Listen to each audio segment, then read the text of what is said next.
So, as a case manager, what happens is a client comes into our center and they get assigned to me as their case manager. And then there's the introductory session where I sit with the client, get some background information, kind of feel them out, kind of figure out like what their goals are, what they want to accomplish while they're with me. And then we take that and we move with it. And so that would include things like job placement, sometimes getting somebody back enrolled in school. There's various assignments that we issue that help clients to gain the tools that they need to have a successful recovery. So case management is just basically that, managing the client's cases. How do I collaborate with the clinical and medical staff at Pacific Shores? Well, there's a lot of communication between the clinical and the medical staff. We talk to each other face to face. We send emails. We talk over the phone. There's the clinical meeting for the whole clinical team that we have every Wednesday. Of course, we have 4 case managers on site and we also have 4 therapists on site. So there's a clinician available at Peck Shore 7 days a week. So we interact with each other a lot and we basically just share information with each other about the clients. And if there's a situation that needs addressing, then we handle it. And as far as medical, the clients pretty much let us know what's going on with them. And if we need to intervene or advocate for them, then we do. Some of the biggest challenges that clients face, for one, is separation, like separation from their family and their loved ones. Then there's the fact that life has gotten to the point where they even need to be in a treatment center.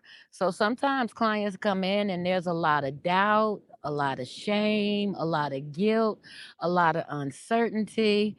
So the first thing that we want to do when we bring them in is to ensure them that they made the right decision. You're on the path to regaining your self-worth and your self-esteem and of starting on this journey of recovery. So that's kind of what it looks like when they first come in. Because, treatment has to be based on the individual. There's no like cookie cutter treatment. Of course, we have our standard and our protocol and things that we do in accordance with each client. But then there's the individualized aspect of it because that is geared towards the client's specific needs. Like you can't deal with every client the same way. Each client is not going to have the same treatment plan. Each client is not going to have the same goals. Each client isn't going to have the same assignments. So you have to deal with that on a one-on-one individual basis. I try to provide whatever it is that they need. We have lots of resources that we use at Peck Shores, like Department of Vocational Rehabilitation.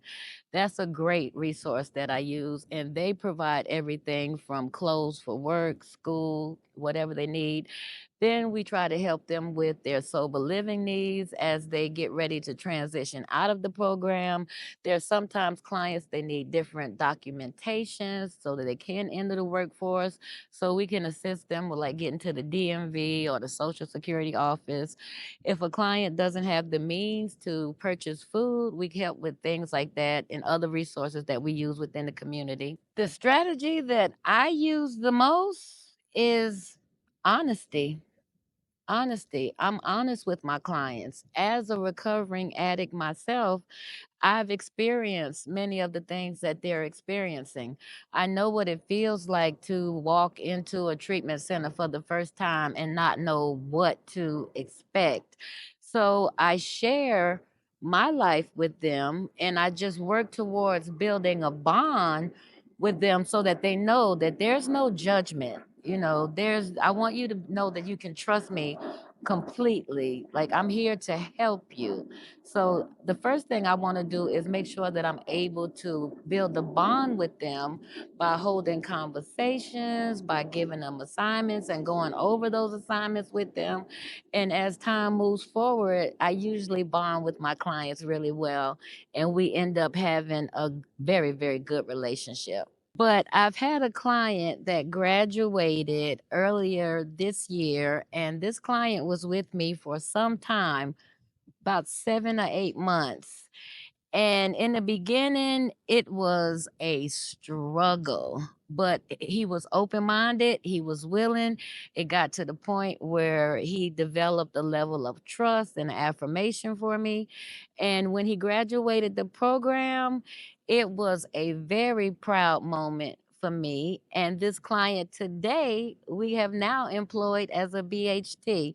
So he kind of did the full circle, went through the program, killed it, did all of his assignments, his meetings, stayed clean, came back after a year, and now he's an employee. So that's my success story. I have clients that come in that are young, like 18, 19 years old. Personally, I couldn't even imagine trying to get my life together at that age. So when I have a client that comes in at that age and they are willing to put in the work to better themselves, that motivates me 10 times over to give 130%. And it is a beautiful experience to be able to watch someone that young come through the door, fall down, get back up, have some obstacles, overcome them, and then at the end of the game, just kill it. Like, and then have the rest of their lives to just be amazing. Well, success for a client, of course, would be seeing them graduate at the end of the program, no matter how they got there. You know, it's not always someone coming in and they don't have any mishaps, they don't have any relapses, they just ace the program. It does happen, but it doesn't happen all the time. So, no matter how they get to the end of it, when I have the opportunity to watch them graduate and get their certificate and their picture taken, that's a success story for me. And as far as me personally, anytime that I can have an impact on a client, I take that as a success. When I have clients that give me cards and I get cards and letters from their parents, I have clients that draw me pictures and make me bracelets. And anytime I can reach somebody on that level and know that I've made a difference in that person's life, that's a success for me. That's a win. I've actually worked at like 4 or 5 other treatment centers, and no disrespect towards any of them, but they pale in comparison to what we do at Pacific Shores. Pacific Shores is the first and the only treatment center that I've worked at since I've been in this industry where the facility and all of the staff, they we actually care. You know, it's not about a dollar, it's not about making money. We actually care. Each individual that I work with, I can honestly say, cares about the clients and we care about each other. We have like a family vibe. And that's really important for me coming all the way from South Carolina, you know, to be blessed to land a position where not only am I able to help other addicts cross those bridges, but I get to work with a group of people that I actually care about, and I know they care about me in return, and I know what we're doing is solid. Someone considering going into treatment but unsure. I would say that if you're sitting and considering going into a treatment center, it would probably be a good option for you because most people don't just sit around and think, oh, well, hey, I think I'll go to treatment today. You know, as an addict, we tend to wait until things get really bad before we do anything about it. So if someone is at the point where they're sitting and thinking, maybe I need to go to treatment, I would strongly encourage them to pick up the phone and call Pacific Shores and get the information and allow us to help you because there is a different life and a better life that's available if you're willing to put in the work. Someone that's struggling right now. with substances, you're still here. You're still alive. Make a change while you can.